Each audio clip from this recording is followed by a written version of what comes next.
तो hello dear student, welcome to my channel study class में आपका स्वागत है। तो आज के वीडियो में बात करने वाले हैं सेमेस्टर 4 के पेपर के बारे में, जिसका एग्जाम यानी जिस स्टूडेंट का एग्जाम 30 जनवरी को सेकेंड सिटिंग में होने वाला है, उनके लिए यह वीडियो वेरी इंपॉर्टेंट होने वाला है। क्योंकि मेजर पेपर का एग्जाम होगा 30 जनवरी को ज्योग्राफी का, ठीक है। तो उसके लिए हमने मोस्ट वीवीआई क्वेश्चन को लेकर आया है। तो जितने भी स्टूडेंट इस वीडियो को देख रहे हैं वो वीडियो को फुल वॉच करें, और अगर वीडियो आप लोगों को अच्छा लगा तो वीडियो को एक जरूर लाइक दें, और अगर चैनल पर नए होंगे तो चैनल को जरूर सब्सक्राइब कर लें। और हाँ, एक प्यारा सा कमेंट करना ना भूलें। चलिए अब हम लोग ज्यादा लेट नहीं करते हैं, क्वेश्चन को देखते हैं और एक एक क्वेश्चन को देखेंगे हम लोग, और आंसर को भी हम एक एक करके देखेंगे। तो आज के वीडियो में मात्र हमारा 5 नंबर वाले क्वेश्चन की बात होगी और 1 लाइनर क्वेश्चन की बात होगी, यानी दोनों का सेम कंडीशन रहेगा। तो चलिए ज्यादा लेट नहीं करते, वीडियो स्टार्ट करते हैं। पहला क्वेश्चन है हमारा, संक्षिप्त में जनसंख्या भूगोल की प्रकृति पर चर्चा करना है, यानी संक्षिप्त में जनसंख्या भूगोल की प्रकृति पर क्या करना है, तो चर्चा करना है। दूसरा है जनसंख्या भूगोल एवं जनसांख्यिकी पर नोट लिखना है। जनसंख्यिकी पर क्या लिखना है, तो नोट लिखना है। अगला है हमारा, स्थानांतरण को परिभाषित करना है। स्थानांतरण को क्या करना है, तो परिभाषित करना है।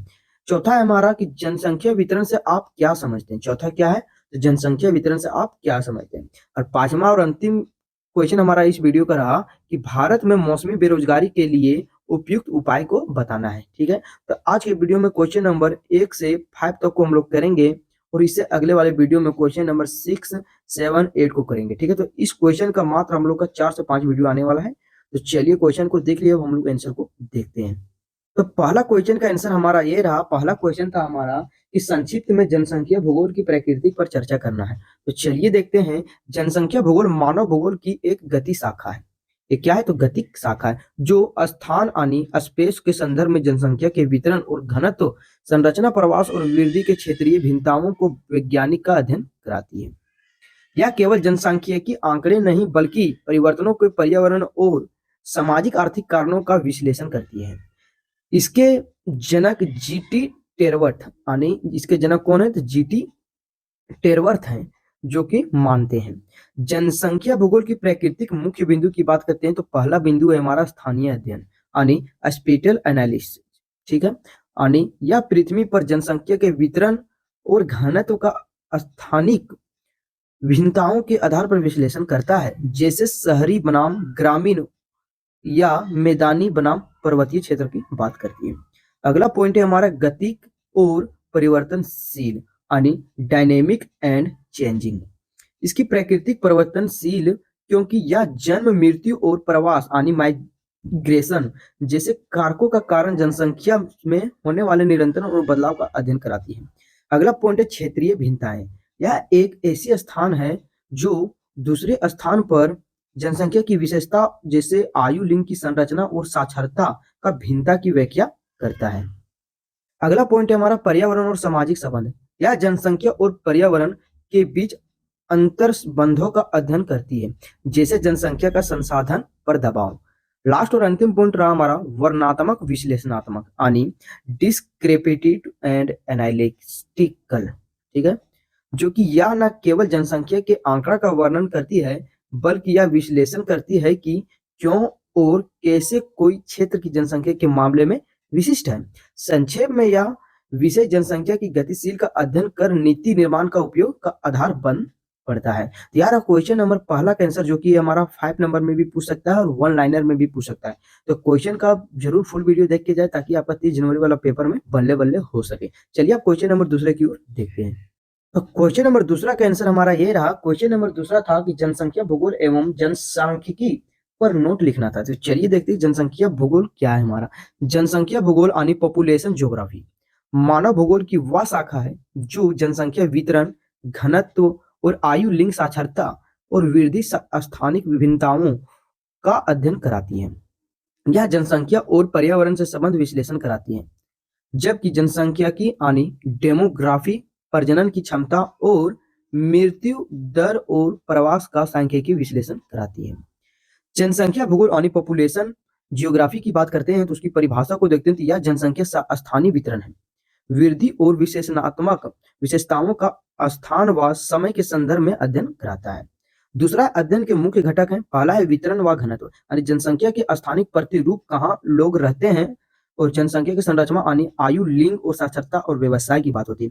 वृद्धि व प्रवास की बात करें तो जन्म दर, मृत्यु दर और लोगों का एक स्थान से दूसरे स्थान पर जाना होता है।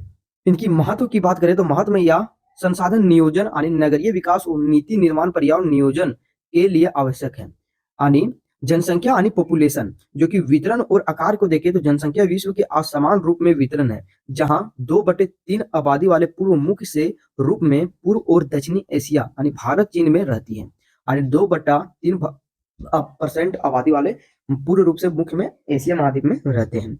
भारत के संदर्भ में बात करें तो 2011 की जनगणना के अनुसार भारत की जनसंख्या 121 करोड़ थी, यानी 121 करोड़ से क्या थी तो अधिक थी, ठीक है, जो विश्व का 17.5% या उत्तर प्रदेश, महाराष्ट्र, बिहार और पश्चिम बंगाल वाले और आंध्र प्रदेश राज्यों में अधिक केंद्रित थी। तो आप लोग को इस तरह का लिख कर आपको मैप में दर्शाना है ताकि आपका नंबर एक भी कटे नहीं, ठीक है। आगे चलते हैं कि प्रवृत्तियों की बात करते हैं तो तीव्र जनसंख्या वृद्धि 2 से 3% वार्षिक यानी विकासशील देशों में संसाधनों पर दबाव बढ़ाती है। जैसे कि मथलासा सिद्धांत के अनुसार मुख्य अंतर की बात करें तो जनसंख्या भूगोल स्थान यानी वेयर और स्थानिक पैटर्न पर जोर देता है, जबकि जनसंख्या संख्या जो सांख्यिकी प्रक्रियाओं का अध्ययन केंद्रित कराता है। यार क्वेश्चन नंबर दूसरा कैंसर। अब हम लोग क्वेश्चन नंबर तीसरे की ओर देखते हैं। ये रहा क्वेश्चन नंबर तीसरा कैंसर। क्वेश्चन नंबर तीसरा था हमारा कि स्थानांतरण को परिभाषित करना है। तो चलिए देखते हैं कि स्थानांतरण हमारा क्या है। स्थानांतरण यानी ट्रांसफेयर और ट्रांसलोकेशन, या का अर्थ किसी वस्तु या संपत्ति विचार को एक स्थान से व्यक्ति या स्थिति को हटाकर दूसरे स्थान पर व्यक्तित्व या स्थिति तक पहुंचाना, जिसे हम लोग यह प्रक्रिया जिसके स्वामित्व का स्थानांतरण यानी नौकरी में तबादला या स्थान में परिवर्तन, जो कि माइग्रेशन शामिल हो जाता है। स्थानांतरण के मुख्य पहलू हैं। पहला है हमारा भौतिक स्थानांतरण यानी फिजिकल ट्रांसफेयर, जो कि किसी वस्तु या पदार्थ को एक स्थान से दूसरे स्थान पर ले जाना। दूसरा कर्मचारी स्थान यानी जॉब ट्रांसफर ट्रेवल, जो कि नौकरी में एक कार्यालय से दूसरे कार्यालय को बदल देना। तीसरा है हमारा अधिगम का स्थानांतरण, ट्रांसफर ऑफ लर्निंग, यानी एक परिस्थिति में सीखे गए ज्ञान का कौशल कर उपयोग दूसरी परिस्थिति में करना। चौथा है हमारा जैविक स्थानांतरण यानी बायोलॉजिकल ट्रांसलॉजिकल लोकेशन, ठीक है, यानी पौधों को पोषक तत्व या भोजन का एक भाग है दूसरे भाग में पहुंचाना। लास्ट और अंतिम पॉइंट हमारा रहा मनोवैज्ञानिक स्थानांतरण यानी ट्रांसफेरेंस, जो कि अवचेतन रूप में अतीत की भावनाओं को वर्तमान के लिए व्यक्ति पर आरोपित करना। उदाहरण स्वरूप देखें तो नौकरी और ट्रांसफर होना, इन बैंकों के लिए पैसा या ट्रांसफर का एक स्थान से दूसरे स्थान पर निवास करना। यार क्वेश्चन नंबर तीसरा का आंसर, जो कि ये भी हमारा 1 लाइनर और 5 नंबर में पूछे जाएंगे। चलिए अब देखते हैं हम लोग क्वेश्चन नंबर चौथा को, ठीक है। तो क्वेश्चन नंबर चौथा का आंसर हमारा ये रहा। क्वेश्चन नंबर चौथा था कि जनसंख्या वितरण से आप क्या समझते हैं। तो चलिए देखते हैं जनसंख्या वितरण हमारा क्या है। जनसंख्या वितरण से तात्पर्य है कि पृथ्वी की सतह पर लोग का फैलाव और बसावट का पैटर्न, ठीक है।